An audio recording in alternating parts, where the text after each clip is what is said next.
Bonjour et bienvenue à ce dialogue Fidélité. Mon nom est Marilyn Bardagy, vice-présidente de district chez Fidelity Investments. Les données sont et ont toujours été au cœur de l'ADN de Fidélité. Aujourd'hui, nous allons explorer comment des décennies de recherche fondamentale chez Fidélité alimentent un processus purement quantitatif et transforment l'information en alpha reproductible. Ce processus est connu sous le nom de fusion alpha. Notre prochain invité explique que le véritable atout réside dans l'ingrédient secret, l'alliance de l'ensemble des données fondamentales, de la science des données et de la recherche quantitative avancée au sein d'un portefeuille dont la stratégie repose à 95% sur la sélection de titres et non sur les facteurs. Concrètement, qu'est-ce que cela signifie pour les portefeuilles, pour le risque et pour la manière dont les investisseurs peuvent accéder à un alpha différencié aujourd'hui? Pour analyser tout cela et bien plus encore, nous accueillons aujourd'hui Gilbert Haddad, chef des placements au sein de l'équipe de la recherche et des stratégies avancées chez Fidélité. Gilbert, bienvenue. Bonjour Marilyn. Tu travailles pour l'équipe qu'on appelle QRI, Quantitative Research Investments. Est-ce que tu peux expliquer un peu quel est ton travail, qu'est-ce que la division fait de façon générale et toi, tu travailles dans un sous-segment, si je comprends bien, de cette division-là, donc sur ton rôle? Bien sûr. Donc, ça fait 5 ans que je suis avec Fidelity. Je m'en occupe de l'équipe Advanced Strategies et Research avancée, et stratégie avancée. L'équipe a 3 composants. La première, c'est la recherche quantitative. La deuxième, c'est Data Science et aux sciences de données. La troisième, c'est le Gen AI. C'est tout ce qui est Large Language Models et du modeling avec les LLM. Donc, on passe pas mal de temps pour prendre toutes les notes des analystes fondamentaux de Fidelity. On cherche c'est quoi les drivers de tous les stocks et on fait la différence avec du sell-side pour identifier où est-ce qu'on est différencié du sell-side et faire des bets là-dessus. L'équipe de sciences de données, on passe pas mal de temps pour acheter des données alternatives et faire des forecasts pour savoir c'est quoi le top line revenue, les sales et les margins pour toutes les compagnies qu'on a dans l'univers qu'on a dans l'équipe.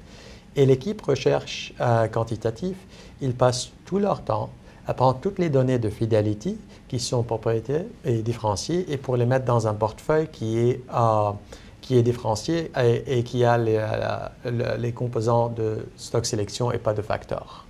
Et donc ça fait 5 ans que je suis avec Fidelity et l'équipe QRI, ça fait 6 ans qu'on a commencé ça à Fidelity.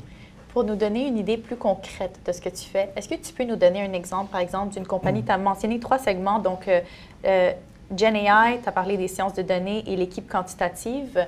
Donc, si tu peux nous passer à travers le processus avec un exemple. Bien sûr, on va prendre l'exemple de Lululemon, la compagnie. On commence à voir c'est quoi les drivers du stock de Lululemon. Et donc, on prend les notes des analystes et avec des modèles LLM ou Gen AI, pour voir c'est quoi les drivers du stock. Et on voit c'est le top line revenue et puis c'est aussi les revenus du men's line. C'est les revenus des achats de line des hommes. Et donc, pour savoir c'est quoi le revenu, ce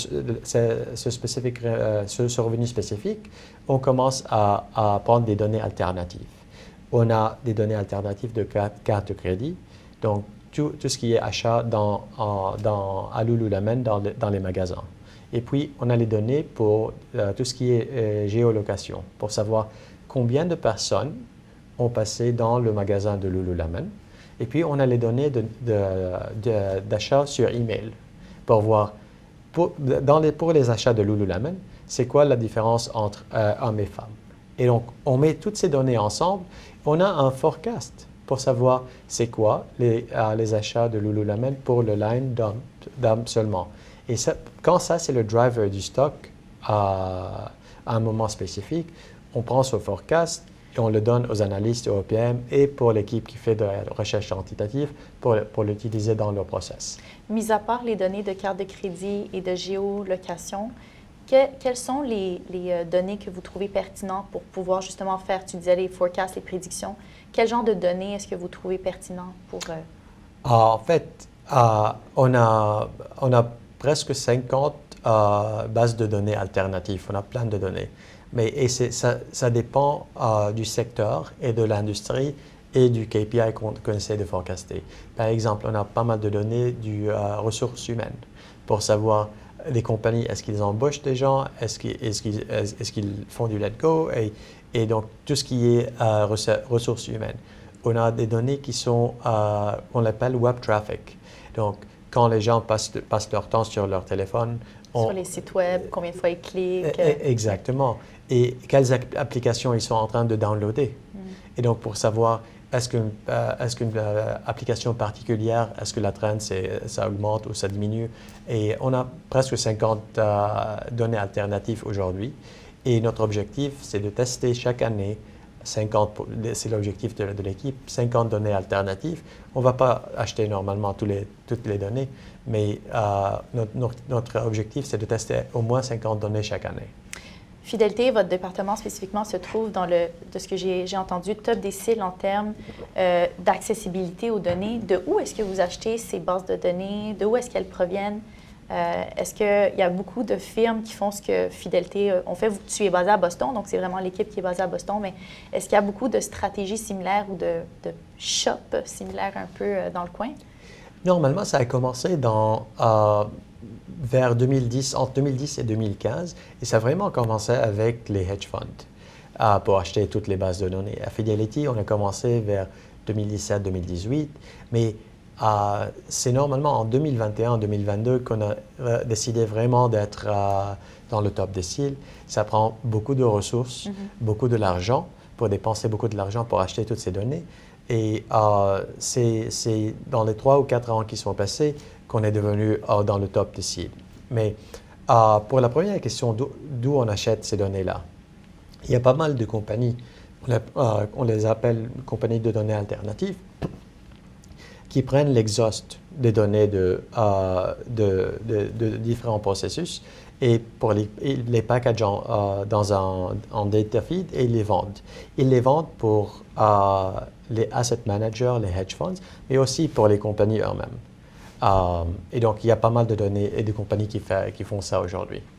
Tu as donné l'exemple de Lululemon. Donc, vous prenez de l'information pour, par exemple, prédire, tu donnais l'exemple de la ligne de vêtements pour hommes. Comment est-ce que cette information va être utilisée? Est-ce que c'est utilisé spécifiquement par les gestionnaires de portefeuille, par les analystes? Je pense que vous avez une gamme de produits aussi, des fonds que vous gérez qui sont basés sur la recherche plus de données. Donc, est-ce que tu peux nous dire un peu comment cette information est utilisée à l'interne chez nous? C'est en fait par les trois. On commence avec les analystes, parce que les analystes nous demandent c'est quoi les revenus de Lululemon dans la ligne homme. Et donc, on va chercher les données, on va faire le forecast et on va les donner aux analystes.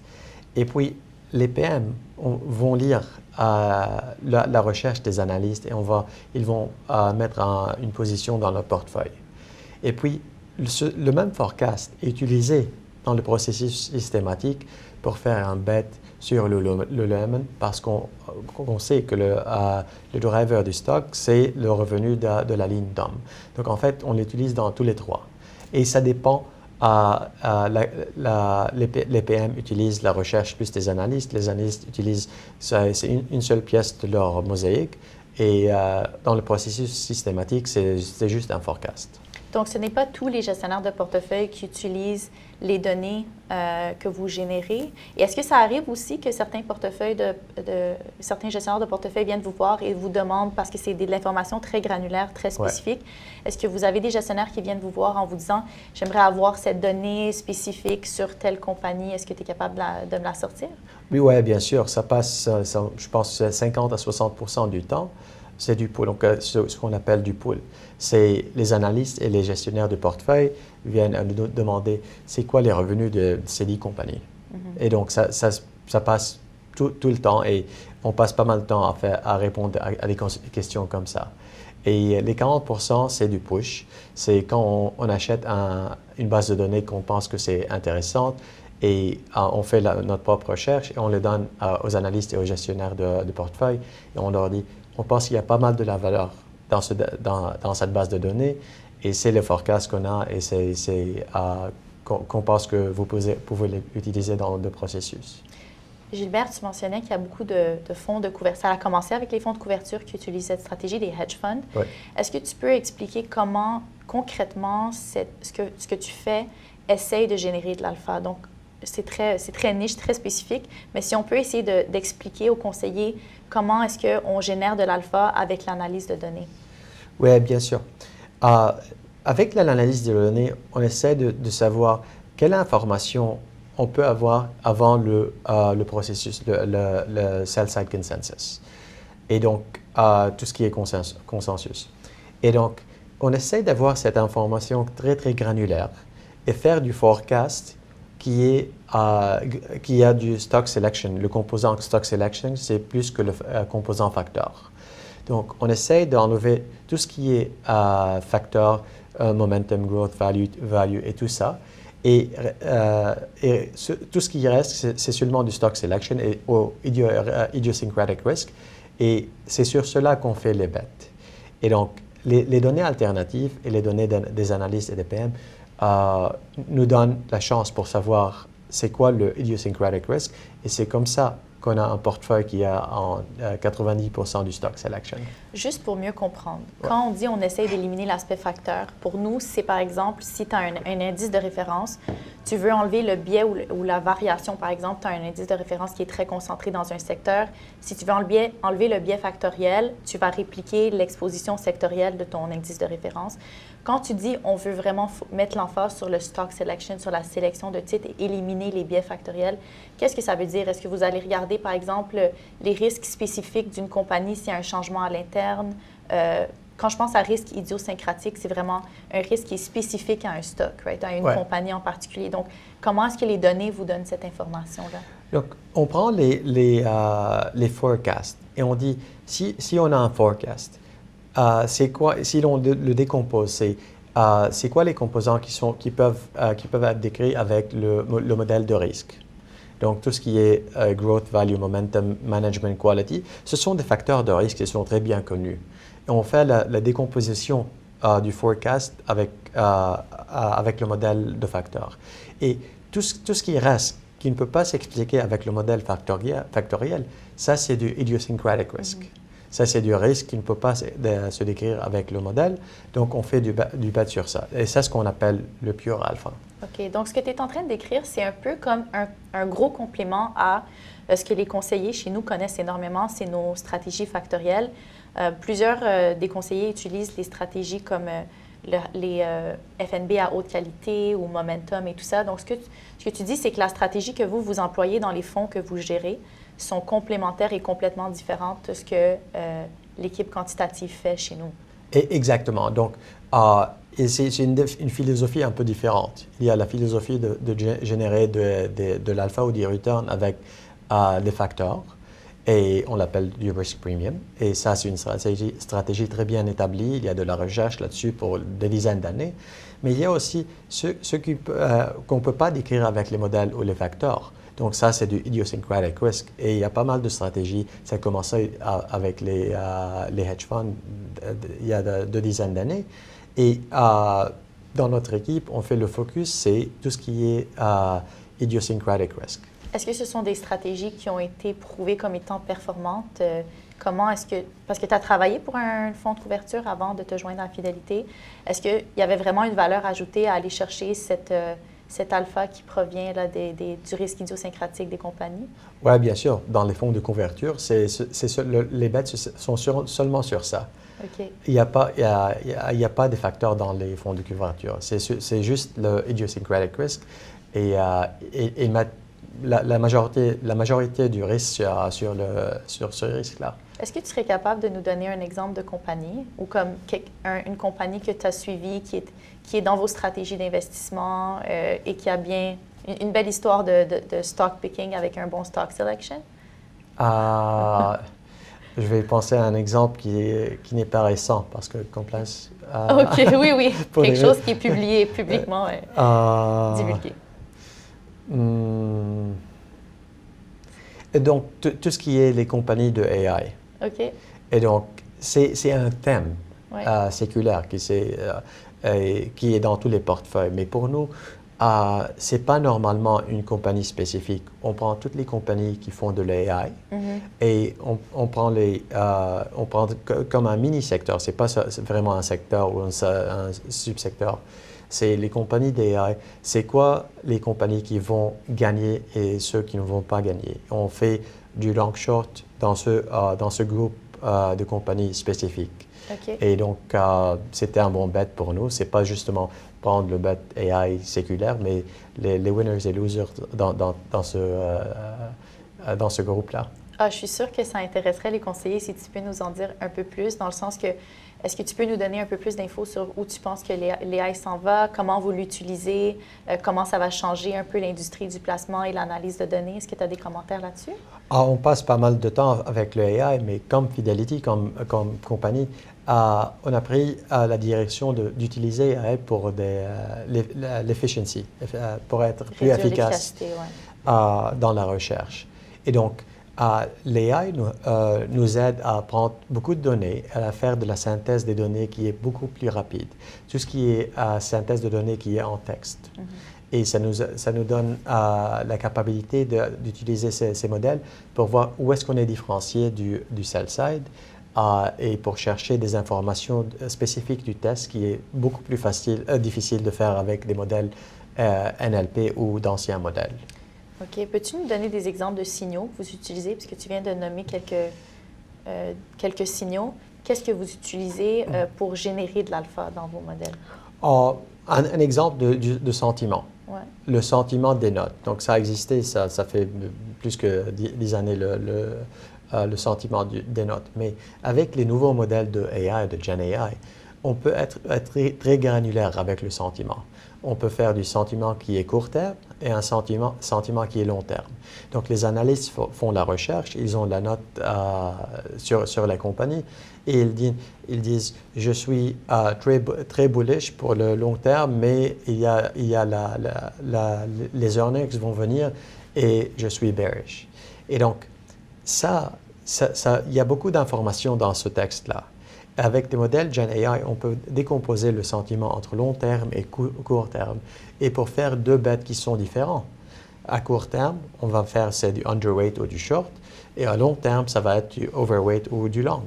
Et donc, avoir l'habilité de faire des analyses très granulaires sur le texte, c'est très intéressant maintenant. Je veux juste confirmer que ce n'est pas de l'analyse technique. Donc, vous prenez vraiment comme des ratios, des chiffres qui proviennent des bilans. C'est plus des données que vous prenez qui ne sont pas de l'analyse de graphiques. On ne fait pas de l'analyse de graphique. Okay. On fait les analyses sur toutes les données des analyses fondamentaux, les données des portefeuilles, des gestionnaires de portefeuilles et les analyses de données alternatives. Donc, tout ce qui est dans les modèles financiers des compagnies, tout ce qui est dans les notes des analystes de Fidelity, tout ce qui est best ideas des gestionnaires de portefeuille et tout ce qui est KPI forecast des données alternatives. Et on met tout ça ensemble dans un modèle d'alpha avec lequel on fait plusieurs portefeuilles. Peux-tu nous parler de l'équipe? Je pense que tu avais mentionné qu'il y a 220 développeurs, 250, il y a des software engineers dans l'équipe et des gens qui... vous avez beaucoup grandi, en fait, l'équipe, mais peux-tu nous parler... on est presque 500 personnes, en fait, dans cette équipe-là. Et où tu vois la direction? Comment tu penses que ça va évoluer dans les années futures? Donc, QRI, l'équipe Quant Research and Investing, ça a commencé il y a 6 ans avec Neil Constable. Et Fidelity a décidé d'être un player dans le marché du côté Quant. Et donc, ça fait 6 ans qu'on a commencé. Maintenant, on est 220 chercheurs quantitatifs et 250 développeurs de Quant. Donc, toutes ces équipes-là passent tout leur temps à supporter le double mandat, à donner des informations pour les gestionnaires fondamentaux et aussi faire des stratégies qui sont différenciées. Donc, est-ce que je pense qu'on va grandir? Peut-être. Je ne sais vraiment pas, mais ce que je pense qu'on a des outils aujourd'hui avec tout ce qui est AI pour améliorer l'efficacité des chercheurs et des développeurs. Et on pourra faire beaucoup plus avec le même nombre de gens avec tout ce qui est AI aujourd'hui. Ouais. 500 personnes en 5 ans, 6 ans, c'est quand même une croissance assez rapide. Ouais. Je ne l'ai pas mentionné dans l'intro, mais je pense que c'est quand même fascinant. Tu as un doctorat en génie mécanique. Et avant, tu étais dans une industrie un peu différente. Avant de travailler pour le hedge fund, tu regardais la durée de vie des produits, des machines. Donc, comment est-ce que tu es passé de ça au domaine de la finance et appliquer cette réalité sur des actions?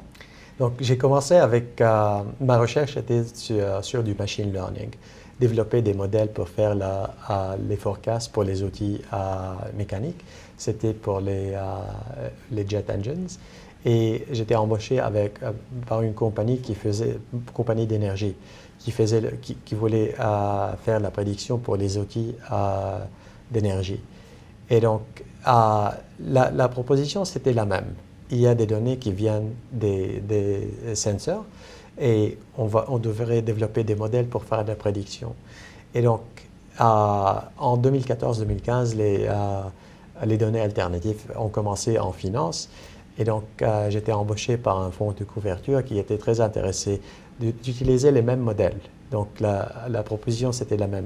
Prendre des données qui viennent des sensors et faire de la prédiction des KPI.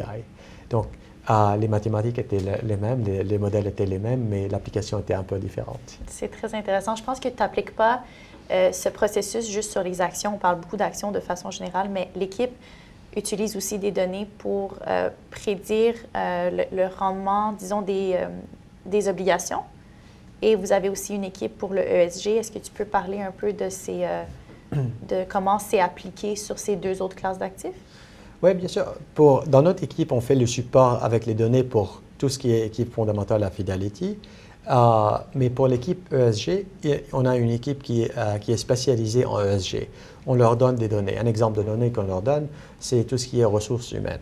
Et on utilise les données ressources humaines pour nous pour faire des forecasts pour du hiring. Mais pour eux, ils peuvent l'utiliser pour faire du scoring pour tout ce qui est ESG rating. Mais pour nous, on l'utilise pour quelque chose de différent. Pour tout ce qui est obligations, on utilise des données de tempête, par exemple, et tout ce qui est assurance, et pour savoir les obligations des municipales, par exemple, exactement. Et donc, on supporte toutes les équipes fondamentales à Fidelity et on utilise ces données-là pour notre portefeuille qui sont equities. C'est vraiment intéressant, Gilbert. Merci beaucoup pour ton temps ce matin. Je pense qu'il y a beaucoup de choses intéressantes qui ont été dites. Aux conseillers avec nous ce matin, merci d'avoir écouté ce Dialogue Fidélité. Merci d'avoir écouté cette balado-diffusion Dialogue Fidélité. Si ce n'est pas déjà fait, abonnez-vous à Dialogue Fidélité sur la plateforme de balado-diffusion de votre choix. Et si vous aimez ce que vous entendez, laissez un commentaire ou une note de 5 étoiles.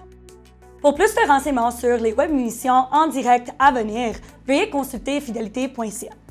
N'oubliez pas de suivre Fidélité Canada sur LinkedIn, YouTube et Instagram et de vous abonner au Dialogue Fidélité sur votre plateforme de balado-diffusion préférée. Nous conclurons la balado-diffusion d'aujourd'hui par une note légale. Les opinions exprimées dans cette balado-diffusion sont celles des participants. Elles ne reflètent pas nécessairement le point de vue de Fidélité Investissement Canada SRI ou de ses sociétés affiliées. Cette balado-diffusion est fournie à titre d'information seulement et ne doit pas être interprétée comme des conseils en placement ou des conseils d'ordre juridique ou fiscal. Elle ne constitue pas une offre d'achat ou de vente et Fidélité n'appuie, ne recommande ou ne parraine aucun des titres ou des entités mentionnées. Veuillez lire le prospectus d'un fonds avant d'investir. Les fonds ne sont pas garantis. Leur valeur est appelée à fluctuer fréquemment et le rendement passé pourrait ou non être reproduit. Les placements dans les fonds sont assortis de frais, de dépenses et de commissions. Merci d'avoir regardé et à la prochaine!